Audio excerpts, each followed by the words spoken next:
all of India is talking about. And that's my top focus on the Newstrack.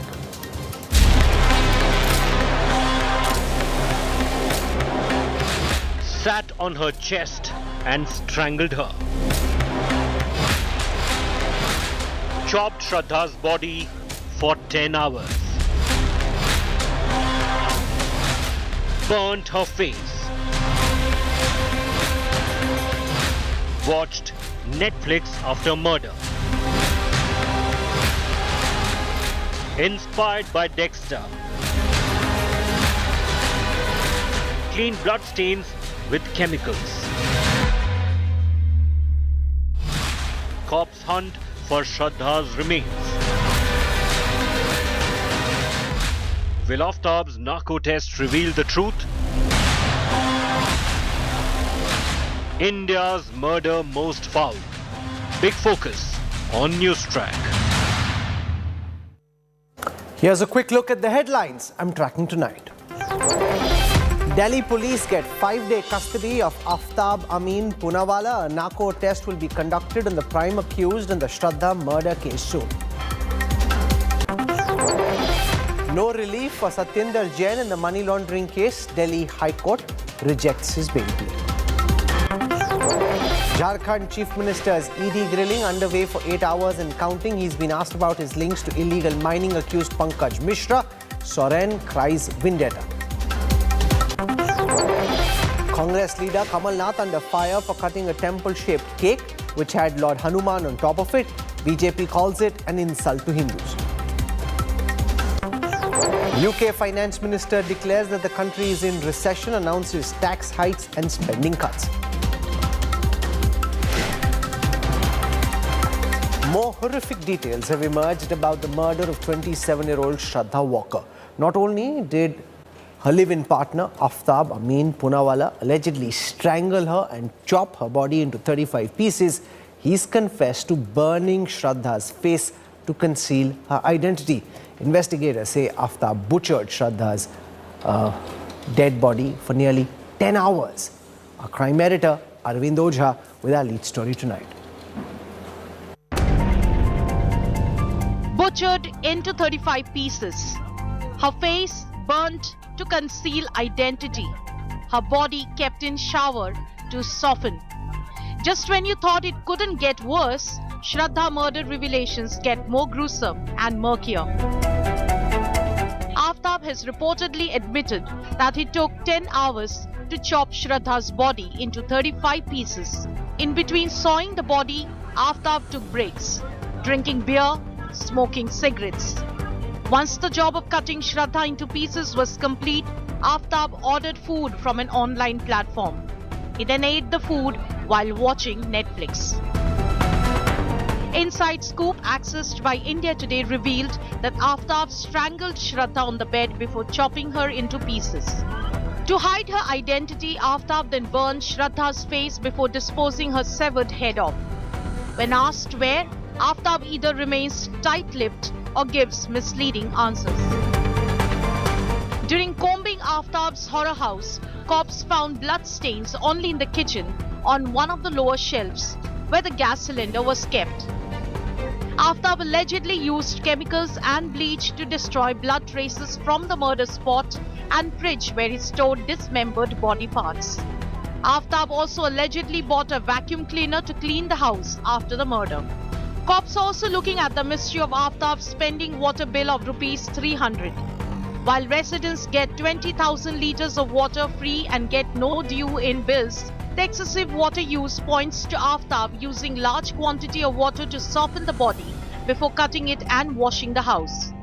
Delhi cops also doing DNA tests on a severed head they found in East Delhi in June to ascertain if it is Shraddha's missing skull. Bureau Report, India Today. Aaftab Poonawala has been sent to 5 days of police custody. He's agreed to a narco test. The police say Aaftab was inspired by the American crime show Dexter. The TV thriller is about a serial killer who spends his days solving crimes and nights committing them.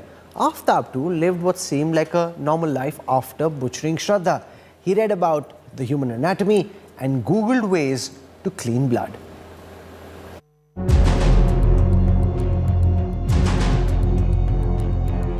28-year-old Aaftab Poonawala, a food blogger, a photographer, a guy who worked at a call center. He looked like a regular guy. He was active on dating apps. That's where he met 27-year-old Shraddha Walkar in 2019. The two soon moved in together in a flat in Vasai, but since their families were opposed to the interfaith relationship, in May next year, Aaftab and Shraddha came to Delhi and rented a flat in Chhatarpur. That is when the love story began to unravel. Shraddha had told her friends and her mother that Aaftab was abusive and that the two would fight often. She also reportedly told a friend that Aaftab had attempted to kill her once. Shraddha shared this with her best friend that, Aaftab is being violent to her, he beats her up, and messaged his childhood friend, Lakshmi, that, Lakshmi, please, take me out of this place because if I stay here for this night, I think Aftab might take my life. Investigators have told India Today that Aaftab was inspired by the American crime show Dexter. Aaftab, after strangulating Shraddha and hacking her body into small parts, he disposed them off like the show's main character, Dexter Morgan, a serial killer. Aaftab froze Shraddha's remains in a refrigerator for nearly 20 days. Every night he would put a few parts in a poly bag and carry them to the nearby forest. In the show, Dexter killed his victims in plastic-wrapped rooms while wearing gloves, dismembered the corpses, and then dumped them in the Gulf Stream of the Atlantic Ocean. Police sources say that Aaftab googled ways to clean blood. He also read about human anatomy so it could help him chop up Shraddha's body. Before buying a fridge to store the dismembered body, he moved it to his cupboard and the kitchen. He would reportedly look at Shraddha's severed head that was stored in the fridge to see her face.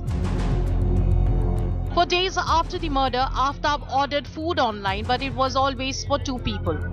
He even got back on dating app and brought back at least another girl home while Shraddha's body parts were still lying in the fridge. Since his arrest, Aaftab has been changing statements and trying to mislead the investigators. In November, when he was questioned about Shraddha's disappearance, Aaftab claimed Shraddha left her flat on May 22nd after a fight. He told the same thing to the Delhi police. However, cops found a bank transaction on May 26, where 54,000 rupees was transferred from Shraddha's account. The location for the Digi transaction was traced to Chhatarpur, though he had earlier said that Shraddha had left with her phone. What triggered Aaftab to kill Shraddha? He says it was the pressure to marry and a fight over groceries. Now, only a narco test will reveal the truth. With Arvind Ojha in Delhi, Bureau Report, India Today. Ultimately, the police will have to prove all of this in a court of law. And there are several missing links in this investigation. The murder weapon and Shraddha's full remains are yet to be recovered. Aaftab allegedly wiped off all the bloodstains from his Chhatarpur flat with a chemical.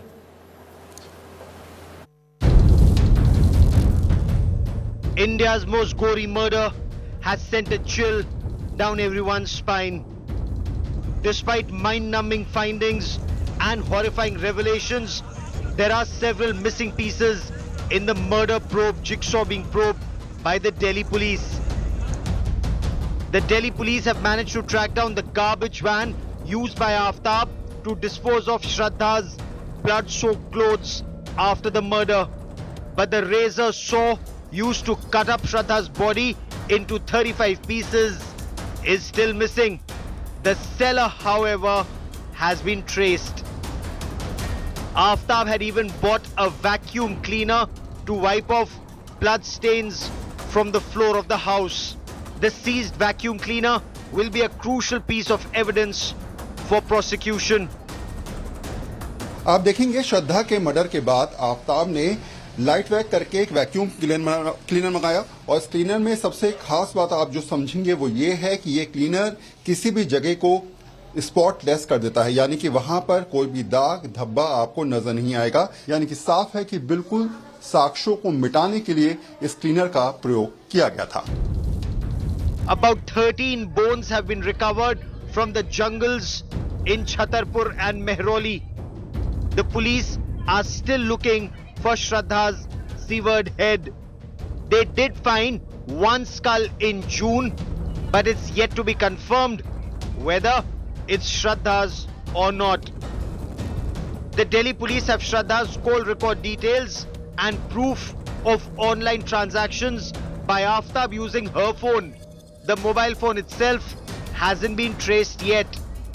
Aftab kept impersonating Shraddha and used her Instagram account and even chatted with her friends using her phone after allegedly killing her.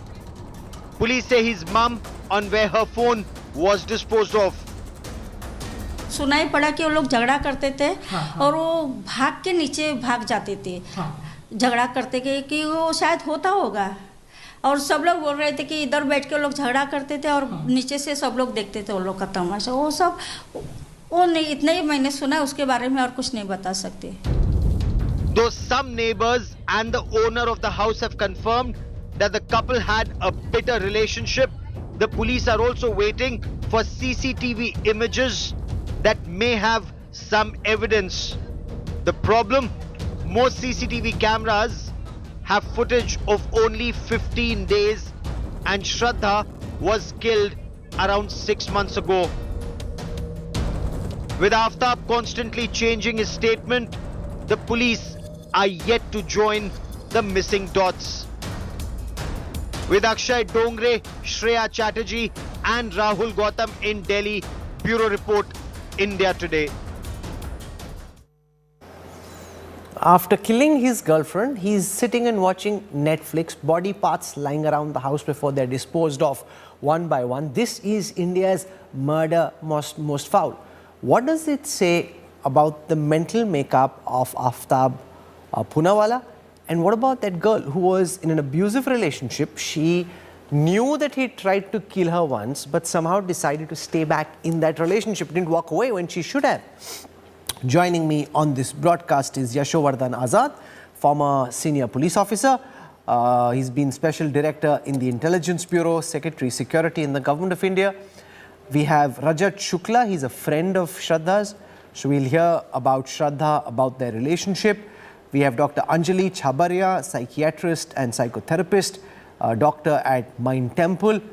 We've got Nisha Menon, she is a leading forensic expert. And Tanveer Ahmed Mir will give us the legal perspective on this.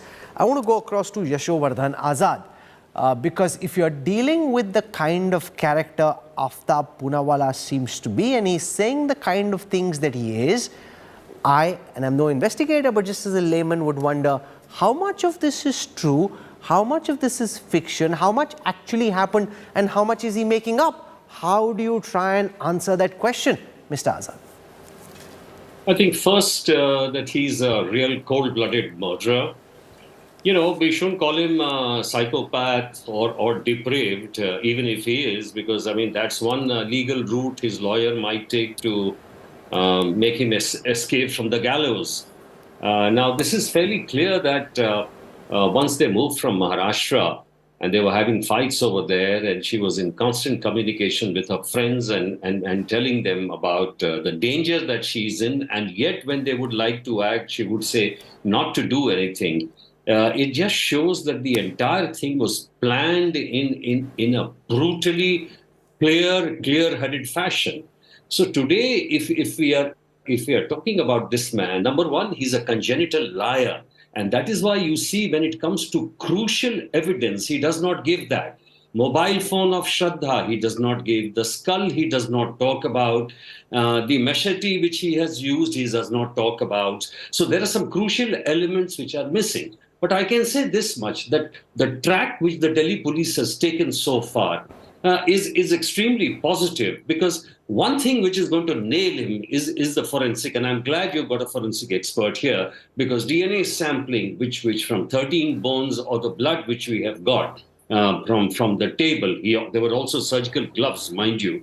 This will certainly give something. And apart from this, the mens rea and the circumstantial evidence, which is overwhelming, is also going to favor the investigation. So all in all, I would say that this man is going for a narco test, and he has given his consent also.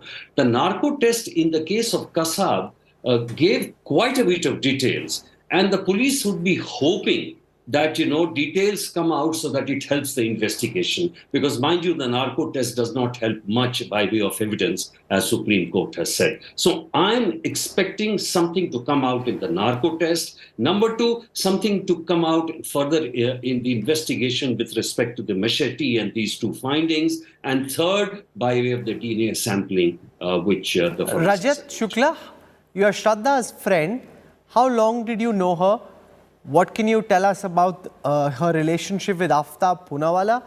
And what I am concerned about, and I think it's a lesson for everyone who's watching, is that she was in an abusive relationship. She knew that he tried to kill her. She started crying, so he backed off at that time, but he was clearly entertaining that thought. And yet, for some reason, Shraddha chose not to walk away.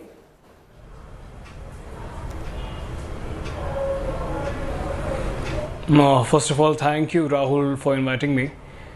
Shraddha and I, we met for the first time in the year 2015. We did our bachelor's in mass media together from a college which is in Virar, which is known as Viva.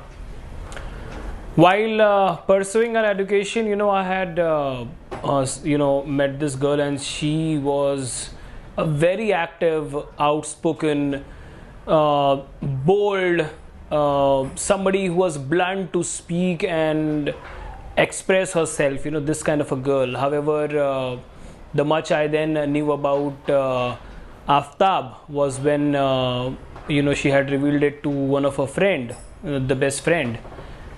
She was also from our college group. In 2019 was when Aftab was introduced, that, Aftab is somebody who has entered Shraddha's life. However, it has also been said that Aftab was already there since 2018 itself. Now, Aftab used to beat Shraddha, and those things were also revealed from the very start of the revelations made about the relationship itself. Like, the revelations were made about the relationship, and then sooner after that, Shraddha also started revealing that this person is very, very violent. And these things kept on happening and happening, but there must have been a very big reason because of which, in spite he doing such brutal behavior with Shraddha, she was staying, because Shraddha was not a person who would stay in a toxic relationship. Practically, absolutely not. And she was a practical girl. However, she was still staying. That really made us question. I remember of an incident when Aftab had literally burned her through cigarette butts, her back, and she literally went to her female best friend and she showed it to her. And all we people in the group, we were shockingly surprised, and we went to Aftab. I wasn't there, but there were few people who went, and they confronted Aftab, and they said they were really, wanting to put Aftab behind bars. However, Shraddha then, said that let's give him a chance. Aftab at that time, who looked absolutely a usual guy to people, he was turning out to do these things. He made up stories then that, he would not be doing these kind of things. He says, I'm sorry and all of that. He showed people that he's frightened and all of that. And then, they thought to really go to, Delhi, shifting to Delhi. This thing came up, and that this was with regards to job. And talking about the job, I mean, within a week, Shraddha became unreachable to us. And, he again started making stories the way he used to. That, she's not with me. She has already broken off with me. And so I remember there was a friend who had informed us that he had messaged Shraddha, but the replies that he was getting didn't seem like it's Shraddha talking. And then the message that he did at the end was, "Where are you, Shraddha? Are you safe?" And since then, even he didn't receive any reply. So we were hoping that, Shraddha comes back. We were hoping that, she's maybe traveling or something like that. But after 5 months, or more than 5 months, we got to know that, she is brutally murdered. Dr. Anjali Chabaria, Shraddha is clearly an independent woman who has the agency to walk away from her parents, stay by herself in the capital, and yet for some reason she chooses, as some other women do as well, to stay on in this abusive relationship. Given the fact that he'd already indicated once that he was thinking about killing her, given the fact that he was using cigarette stubs, getting violent again and again, what does it tell you about Shraddha that she chose to stay on in what was a toxic and abusive relationship? So, often we see that in a relationship, if there is one person who is, he's violent, he's aggressive, but at the same time, this girl is staying on, maybe she has her own needs of dependency, or she feels that she's so empathetic and she is psychologically so strong that she's going to change his behavior. And that is a mistake that I see a lot of young people make, both girls and boys. When they have a spouse who convinces them that, they are behaving in a certain manner because of maybe something that the other person has done. The problem is that these people get convinced and they also feel that their love will change it all. And they continue to love them, make excuses for them, and also find excuses for their behavior. So they say, typically we see that in these cases, there could be one person who's extremely suspicious and who may say that, oh, you're smiling more with another boy or another girl than you're with me. They convince them. And then the second thing they do is they isolate them. Like how the friend was saying, they have shifted, they've gone, they've changed cities. And suddenly she's not in touch with her friends. So what they typically do is they isolate them and they keep convincing them that what they are saying is right. I see a lot of young people who are trapped in such relationships. And my one advice to them is get out of it. Typically when they try to get out, the other person may threaten suicide, may threaten something or the other, which makes them stay. And they feel that, no, let me stay on and let me help him, because if I leave him or leave her, then maybe something bad will happen. So of course, we'll have to go into details about her personality, which I'm not aware of. But at the same time, this is what we see in society today.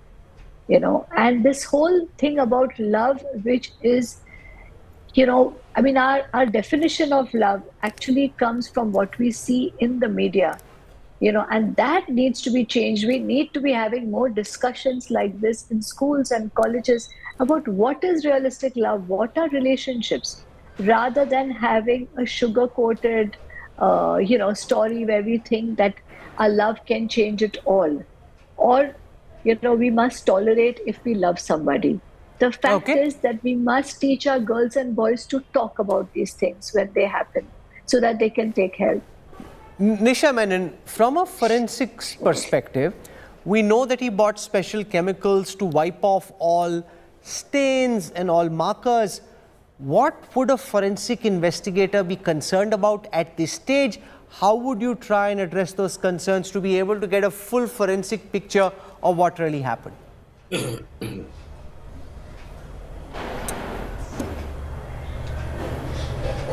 Nisha? Yes, sorry, Rahul, I got disconnected. Can you just repeat the question? I'm saying, given the fact that the police is revealing that he went and bought special chemicals to be able to remove all forensic evidence, as a forensic investigator, what would be your key concerns at this moment and how would you try and address them? See, basically, looking into this particular case, this is a typical case where there is the incident has actually happened months before, and the entire incident has been discovered after 6 months. So the traces, the evidences are purely circumstantial.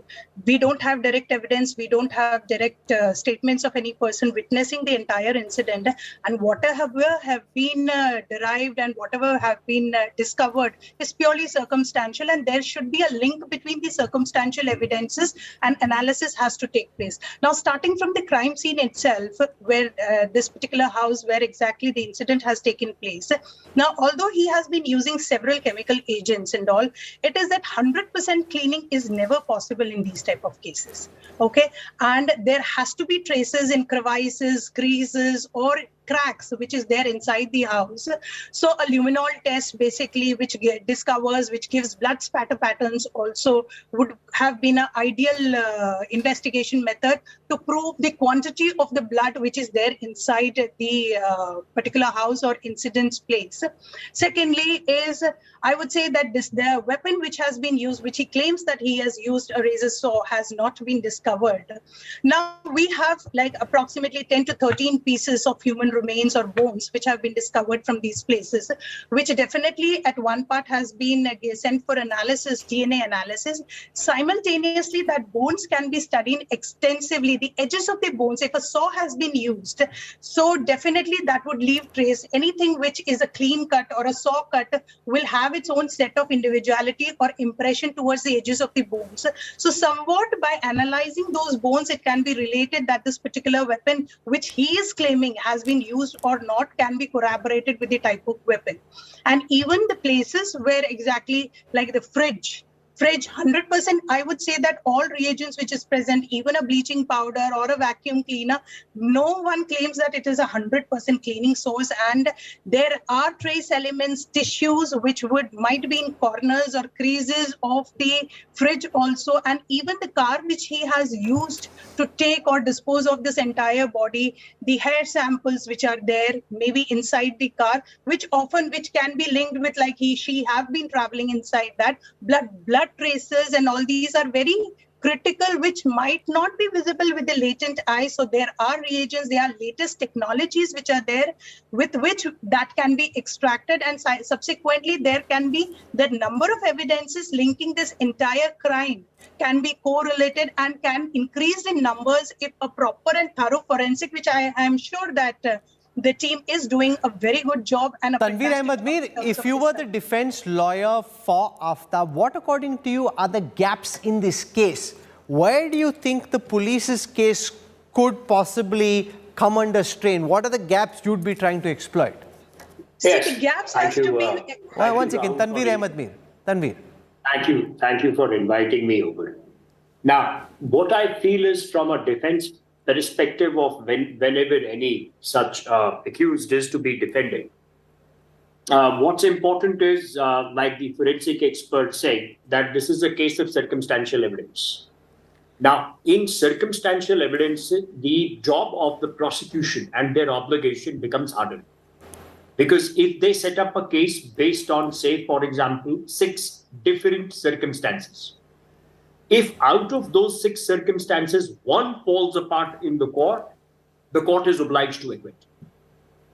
Now, therefore, what is important for the defense is also that defense is enabled to take alternative, inconsistent stands in a court of trial. For example, I can take a stand that the lady left. I can also take an inconsistent stand that I'm insane and claim the benefit of law in terms of legal sanity. Therefore, if the interest of justice is to be subserved in this case, it is very important that the investigators fill in all the gaps. First of all, what they should be doing on the crime scene, the vehicle, the vacuum cleaner, is a blue light examination. Now, what does blue light show? Blue light shows invisible blood stains. So what is not, what you cannot see with your naked eyes, blue light will show. Now, tomorrow, if the blue light examination shows white stains, then the accused will be called upon by a court of law to say that you are living in this apartment. How come there are white blood stains? Similarly, the car. Similarly, the vacuum cleaner, if that was used for the purposes. Similarly, the refrigerator or anything, whatever is connected. Secondly, the prosecution should not, what the cops should not do is only rest their case that, look here, the girl was living here, she disappeared, so she was last living with you, so you explain where she went. So last seen theory doesn't work to such a large extent in a case of circumstantial evidence. Thirdly, if the man is getting bones discovered, then there should be a watertight case on DNA examination. Now, let me tell you how normally I demolish a DNA case as a defense counsel. I will look at two things. Number one is chain of custody. A minor chink in chain of custody at the touch button, I can show you nothing less than 200 judgments.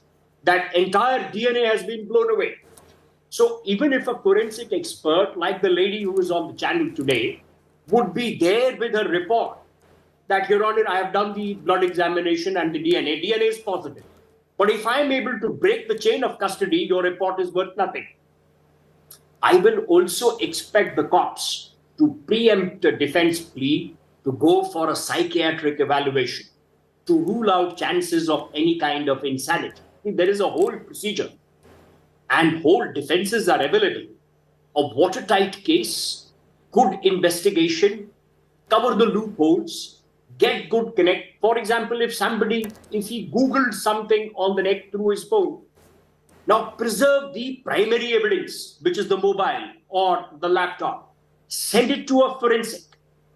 And then the forensic will come and testify, and then a court of law can ask a question. Anjali Chabare, can Aaftab get away if his lawyers say he was insane? By pleading insanity, can he at least try and reduce the kind of sentence he has to deal with?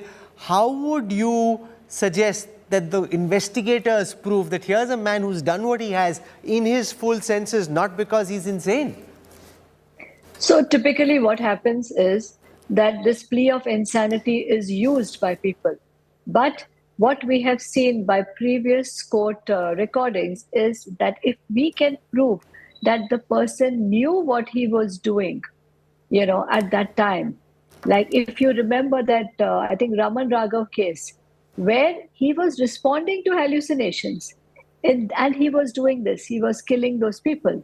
But right here, if, there is so much history to show that he has been abusive towards her, the friends are there, and he knows what he is doing. So even if he says, and it is not that he has become insane for 1 minute and he has killed her. After that, the series of stuff that he has done, which is slowly coming up, which is quite, he has thought about it, he has researched about it, and he has just tried to escape. So I do not personally think that this plea to insanity is something that he would get away very easily with. Okay, Aaftab and Shraddha met on a dating app in 2019. The police believe Aaftab was actively dating even after murdering Shraddha. He allegedly even brought a date home while Shraddha's remains were still lying in the fridge. This murder has now raised concerns in the minds of many of those who are using dating apps.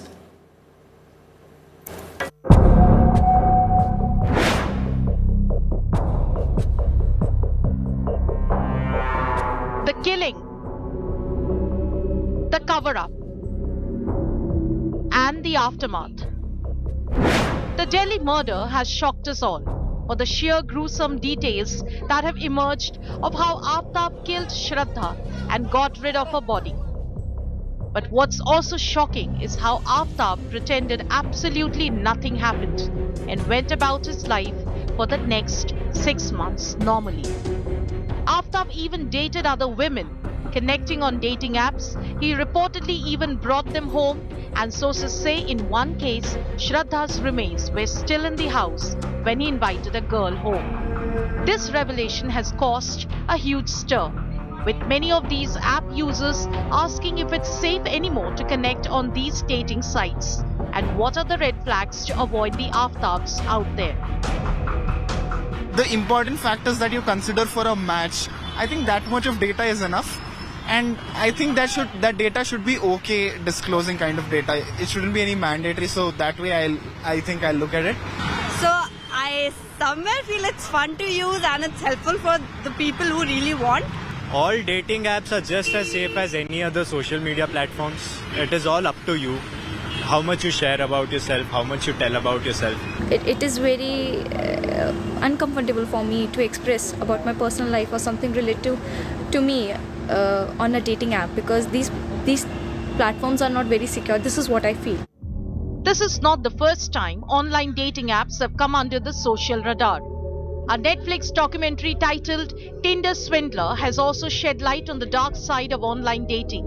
The documentary was based on the Israeli conman Simon Leviev, who used Tinder to connect to individuals and then manipulate them into aiding him with money to keep up with a lavish lifestyle. So how do you ensure you don't swipe right on the wrong person? Dating apps have some safety mechanisms in place. In 2020, Bumble introduced AI to blur specific images and required user consent to view them. Some apps need user verification, in which the platform matches the photos uploaded to a profile with a user-provided selfie. This prevents the user hiding behind fake identities. But none of the above mechanisms can actually stop you from going out with an Aaftab. The red flags perhaps will have to be identified by you, and no amount of screening by apps can actually help. So here is how experts believe you can look out for yourself on these apps, particularly women. Look for the obvious red flags. If he's aggressive or manipulative, if he's hiding his image or basic identity details, if he's in a hurry to meet. Ensure you get to know the person first, even if it is the basics, and avoid going to their place. Choose a neutral public location for the first meeting. Ensure you get to know his friends as well. With the Shraddha murder case, there will inevitably be a huge drop in the use of dating apps. But it's clear that the dating culture isn't going anywhere.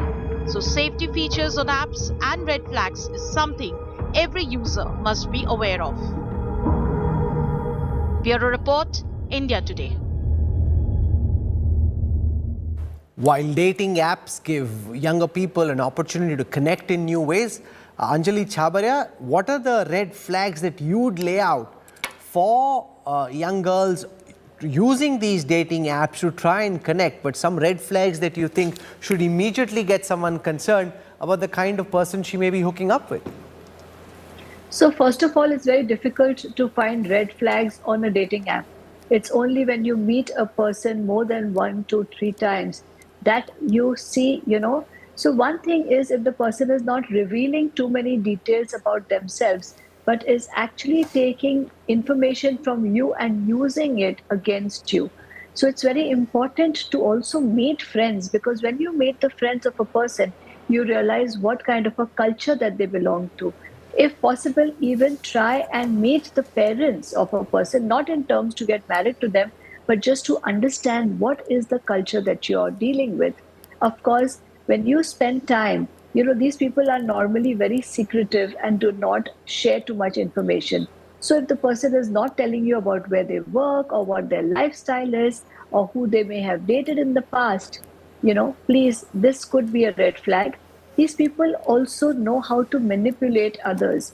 So typically the story may start in such a way that they will be all flowery, they will do exactly what you want, or they will say all the right things, but the actions and the behavior does not match. Third is being extremely possessive or suspicious. Many a times we like it when someone is so possessive about us, but actually that may be a red flag, because that is not normal behavior.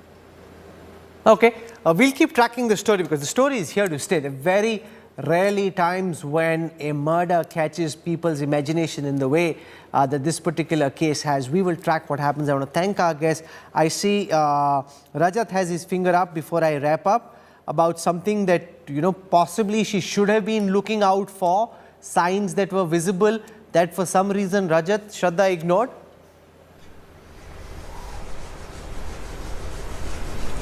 Well, I mean, there's certainly something that needs to be investigated, but apart from that, I would say that Aaftab had already informed his parents that such a thing is going to happen, and his parents, who were staying in the apartment for more than 23 years, they just flee from there, and they are now out of reach. So as ma'am just mentioned that meeting the parents is actually an important factor. The place where the Shraddha and Aaftab had stayed in the live-in relationship, Aaftab's parents' signatures, their photographs are also mentioned, and Aaftab and Shraddha claim to be married then, as per the agreement that is being shown right now. So that seriously raises a concern that Aaftab's parents somehow knew that what has happened, and I think the investigation would be much easier, much smoother if Aaftab's parents, they are traced. Okay, I'm sure that's something the investigative agencies are trying to do. As I said, we will track this story. Our crime investigations team is on it. We're slipping into a break. When we come back on the other side, Rahul Gandhi stokes a controversy yet again on Veer Savarkar. Details coming up on the other side.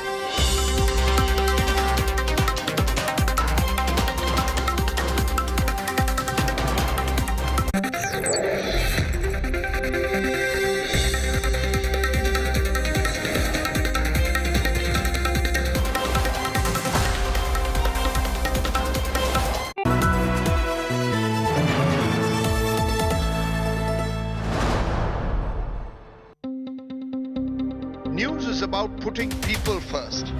Just look at the queues right across. About asking the right questions to those in power. Is money power being used to bring down elected governments? Who will be held accountable for ministerial corruption?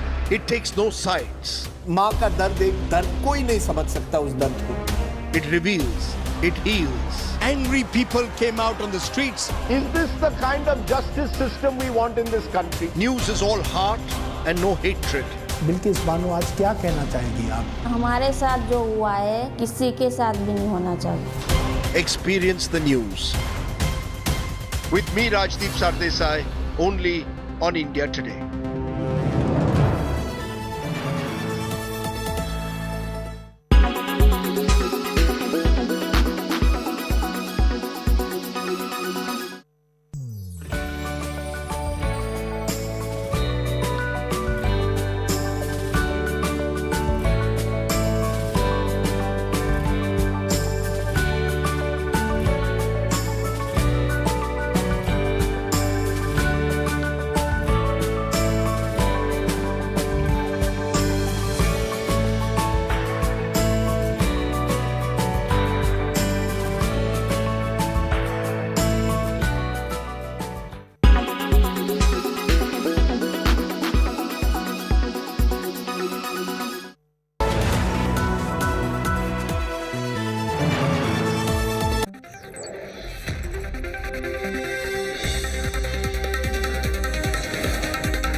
As his Bharat Jodo Yatra makes its way through Maharashtra, Rahul Gandhi has triggered a controversy with his comments on Veer Savarkar. His comments have put the Congress's ally, the Shiv Sena, in a bind. While Sanjay Raut has demanded a Bharat Ratna for Savarkar, Uddhav Thackeray has publicly denounced Rahul Gandhi's comment. Savarkar की जी की चिट्ठी दिखाई, एक वो imagination, Gandhi ji की बात की वो दूसरा इमेजिनेशन है. तो ये देश में इन दो इमेजिनेशंस की लड़ाई है. Congress MP Rahul Gandhi is in the eye of the storm for his remarks on V.D. Savarkar. During the Congress party's Grand Bharat Jodo Yatra, Rahul Gandhi criticized V.D. Savarkar's Hindutva ideology. During his address in Maharashtra's Akola, the Congress MP said there is a fight between the visions of Savarkar and Mahatma Gandhi. He further went on to say that Congress party is open to discussion and that they have no dictators.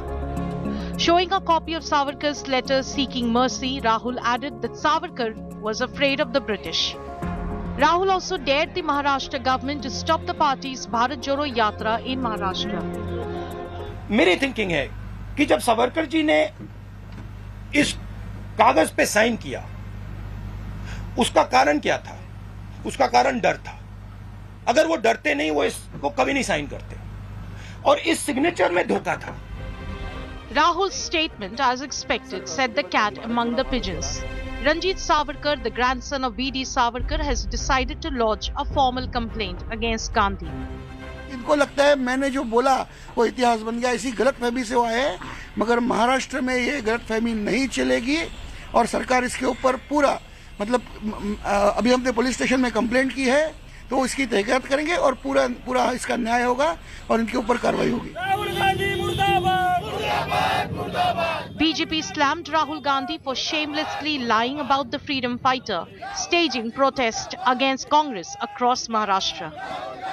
जिस प्रकार की भाषा का प्रयोग राहुल गांधी जी ने अपने भारत जोड़ो यात्रा में वीर सावरकर जी के लिए महाराष्ट्र में प्रयोग किए हैं वो बहुत ही अशोभनीय है, अक्षम्य है. And even Rahul's ally in Maharashtra, former CM Uddhav Thackeray, made it clear he did not approve of the comments on Savarkar. हे राहुल गांधी बोलले त्यांच्याशी आम्ही सहमत नाही. स्वातंत्र्यवीर सावरकरांबद्दल आमच्या मनात अतीव आदर आणि प्रेम निष्ठा आहेतच. Interestingly, Rahul's criticism of Savarkar comes at a time when the Uddhav faction has backed a growing chorus for the Modi government to honor the freedom fighter with the Bharat Ratna.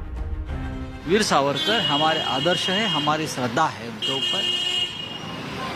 तो राहुल गांधी जी की जो टिप्पणी है सावरकर के बारे में हम उनसे सहमत नहीं है. The Savarkar showdown is back in the news, and while Congress has repeatedly criticized Savarkar, Rahul now faces tough questions about his own ally backing the freedom fighter. Bureau Report, India Today. India's biggest literature festival, Sahitya 2022, will feature top authors and artists. I'll be there and I invite you to join me tomorrow, Saturday and Sunday at Delhi's Major Dhyan Chand Stadium. Look forward to seeing you.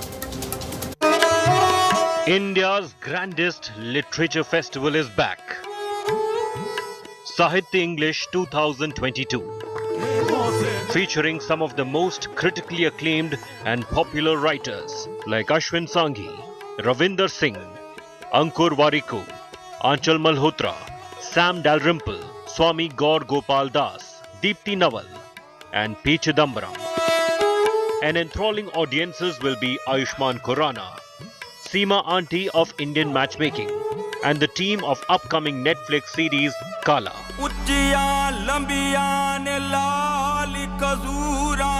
And entertainment with Kutle Khan,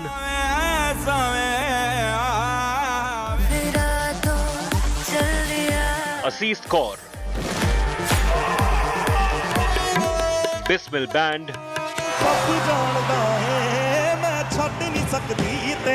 and a grand finale performance by B. Proc. So see you all at the biggest literary platform on 18th, 19th and 20th November at Major Dhyan Chand Stadium, Delhi.